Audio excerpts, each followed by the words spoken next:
Hello అండి, అందరూ ఎలా ఉన్నారు? Welcome to our channel.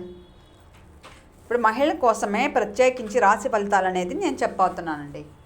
ఇది ప్రపంచంలోనే తొలిసారిగా మహిళల కోసం మాత్రమే చంద్ర ఆధారితమైన రాశి ఫలితాలు. ఈ వారంలో మీనరాశి మహిళలకి ఎలా ఉందని చూద్దాం. మనం ఫస్ట్ ఆరోగ్యం గురించి చూద్దాం. ఆరోగ్యం గురించి చూస్తే గురు నెప్ట్యూన్ ప్రభావం వలన అలసట అనేది కలిగించవచ్చు. ఔషధ తినీరు, ధ్యానం, యోగా ఇవన్నీ చేస్తే మీకు ఉపశమనాన్ని కలిగిస్తాయి. గురువారం నుండి మీకు శక్తి అనేది పెరుగుతుందన్నమాట. డబ్బు పరంగా చూస్తే ఆర్థిక స్థితి బాగా మెరుగవుతుంది.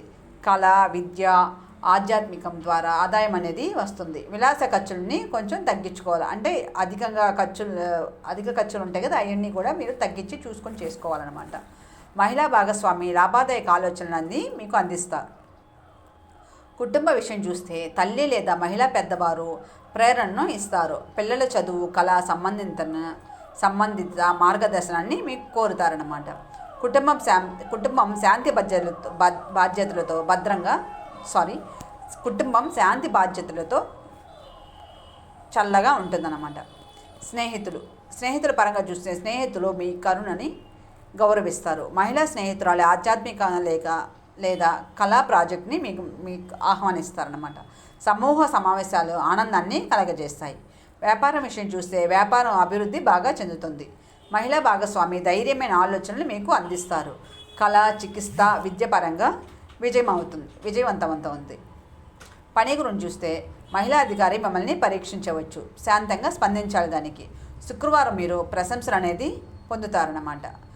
రాజకీయ పరంగా చూస్తే చర్చల్లో తటస్థంగా ఉండాలి. మహిళా నాయకురాలి మాటలు ప్రేరణని కలిగిస్తాయి. విద్య పరంగా చూస్తే కళ, ఆధ్యాత్మికంగా మనోవిజ్ఞం నేర్చుకోవడానికి ఇది మంచి వారం. మహిళా గురువు మీకు మార్గనిర్దేశంగా ఉంటారు. ఏకాగ్రత అనేది చాలా అవసరం.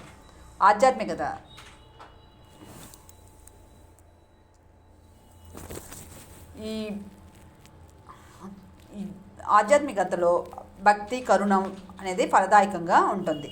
ధూపం వెలిగించాలి. కళలు నీటి సంకేతాల ద్వారా మీకు సందేశాన్ని అనేది అందింపజేస్తాయన్నమాట. Thank you.